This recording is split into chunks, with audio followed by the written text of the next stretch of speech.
लावारिस लाशों के मसीहा के नाम से मशहूर शरीफ चाचा के बारे में आपको बताएं। पहले ये बताते हैं कि वो अब तक करीब 20,000 से ज़्यादा लावारिस लाशों का अंतिम संस्कार कर चुके हैं। शरीफ चाचा लावारिस लाशों के वारिस, लावारिस लाशों के मसीहा के नाम से मशहूर हैं। उनमें ये जज्बा कैसे पैदा हुआ, इसके पीछे भी एक बहुत दुख भरी कहानी है। दरअसल काफ़ी साल पहले उनका एक बेटा हादसे का शिकार हो गया। बोरी में उसकी लाश मिली और लावारिस तरीक़े से उसका अंतिम संस्कार किया गया था। जब उनको इस बात का पता चला शरीफ चाचा को, तो उन्होंने ये अपने मन में प्रण लिया, इरादा किया कि अब कोई भी लाश लावारिस नहीं रहेगी और उसके वारिस वो बनेंगे और किसी भी धर्म का हो उसी धर्म के अनुसार उसका अंतिम संस्कार किया जाएगा। तभी से शरीफ चाचा इस काम को करते चले आ रहे हैं। हाल के दिनों में वो सुर्खियों में इसलिए आए हैं क्योंकि उनकी तबीयत काफ़ी ख़राब है और वो बहुत ही तंगदस्ती, बदहाली, गरीबी में ज़िंदगी गुजार रहे हैं। तो शरीफ चाचा के बारे में आपको बताते हैं कि शरीफ चाचा कहाँ के रहने वाले हैं। दरअसल शरीफ चाचा फैज़ाबाद के रहने वाले हैं और वो इस वक्त काफ़ी परेशानियों में ज़िंदगी गुजार रहे हैं। अयोध्या से विधायक वेद गुप्ता और सांसद लल्लू सिंह ने वादा किया है कि वो इस संबंध में केंद्र सरकार को पत्र लिखेंगे और उनकी मदद कराएंगे। मोहम्मद शरीफ उर्फ शरीफ चाचा पिछले 25 साल में करीब 20,000 से ज़्यादा लावारिस लाशों का अंतिम संस्कार कर चुके हैं।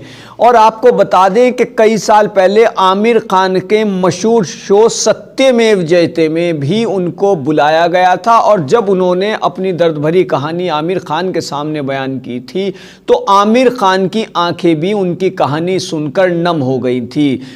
आमिर खान ने उनसे ये कहा था कि लोग तो मौत से डरते हैं और आप रोज़ मौत का सामना करते हैं, लावारिस लाशों का अंतिम संस्कार करते हैं।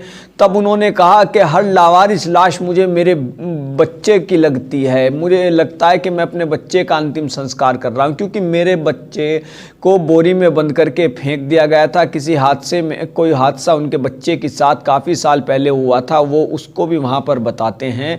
आमिर खान की आंखें भी नम हो गई थी।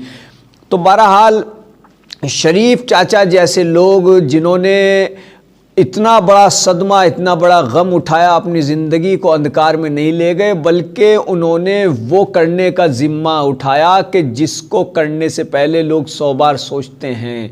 आज के वक्त में शरीफ चाचा जैसे जज्बे वाले लोग बहुत ही कम मिलेंगे जो ऐसा जज्बा रखते हैं। शरीफ चाचा की हालत इन दिनों काफ़ी बदतर हो गई है। एक और वो आर्थिक तंगी से जूझ रहे हैं तो दूसरी और ख़राब स्वास्थ्य से उनकी सेहत बेहद ख़राब है। वो बिस्तर पर ही रहते हैं। कर्ज में डूबे शरीफ चाचा ने पिछले साल 2500 रुपये लेकर दिल्ली जाने के लिए ट्रेन का टिकट लिया था। और वो क्यों लिया था? क्योंकि उनको पद्मश्री अवार्ड देने की घोषणा हुई थी। हालांकि कोरोना के चलते राष्ट्रपति भवन में पद्मश्री अवार्ड कार्यक्रम रद्द हो गया था, लेकिन उन्होंने 2500 रुपये उधार लेकर दिल्ली जाने के लिए ट्रेन का टिकट लिया था। उनकी माली हालत का अंदाज़ा आप इसी से ही लगा सकते हैं।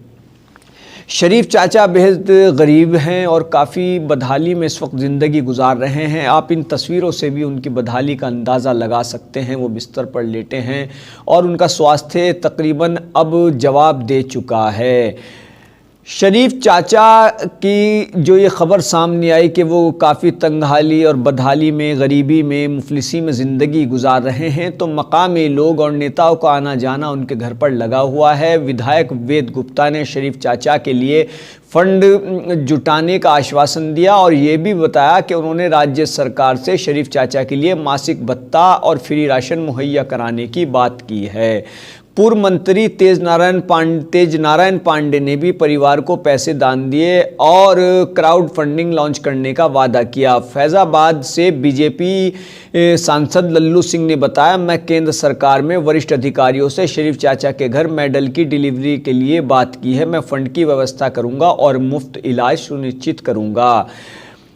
खबर ये भी आ रही है कि जब वहाँ पर काफ़ी लोग पहुँचे और एमपी पहुँचे और विधायक पहुँचे, कुछ सामाजिक कार्यकर्ता पहुँचे, तो वहाँ पर एडीएम वैभव शर्मा के नेतृत्व में 3 सदस्यीय मेडिकल टीम ने शरीफ चाचा के घर का दौरा किया।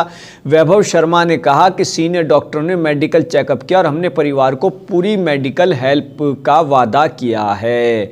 शरीफ चाचा 20,000 से ज़्यादा लावारिस लाशों का अंतिम संस्कार कर चुके हैं। वो कोई धर्म जाति भेदभाव नहीं रखते हैं। जो जिस धर्म का होता है उसके धार्मिक रीति रिवाजों के अनुसार वो उस लावारिस लाश का अंतिम संस्कार करते हैं और वो बहुत ही जज्बे के साथ, और वो कहते हैं कि मुझे इससे बहुत सुकून मिलता है, मैं सब धर्मों का सम्मान करता हूँ।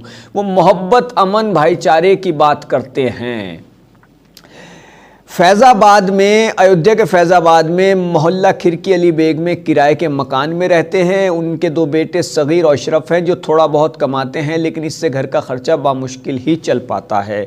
बेहद गरीब स्थिति में गुजारा करने वाले शरीफ चाचा को आजकल मदद की बहुत ज़रूरत है। जिस तरह से सामाजिक संगठन और सियासी लोग उनके सहयोग के लिए आगे आए हैं वो वाकई काबिल तारीफ़ हैं और उम्मीद जताते हैं कि लावारिस लाशों के मसीहा, लावारिस लाशों के वारिस के नाम से मशहूर शरीफ चाचा की मदद हो पाएगी और उनका जो सपना है वो पूरा हो पाएगा और जो उनसे स्थानीय प्रतिनिधि वादा कर रहे हैं वो भी ज़रूर पूरा होगा। और यहाँ तक कि आपको बता दें कि फैज़ाबाद के शरीफ चाचा को उनका पद्मश्री अवार्ड दिलाने के लिए बीजेपी सांसद और विधायक ने भी हामी भरी और कहा है कि उनको नहीं मालूम था कि उनको अभी तक ये अवार्ड नहीं मिला। अयोध्या से विधायक वेद गुप्ता और सांसद लल्लू सिंह ने वादा किया है कि वो इस संबंध में केंद्र सरकार को पत्र लिखेंगे और उनके स्वास्थ्य का हवाला देते हुए पद्मश्री पुरस्कार घर तक भिजवाने का आग्रह वो सरकार से करेंगे। तो बने रहिए हमारे साथ और कीजिए चैनल को ज़्यादा से ज़्यादा सब्सक्राइब। धन्यवाद।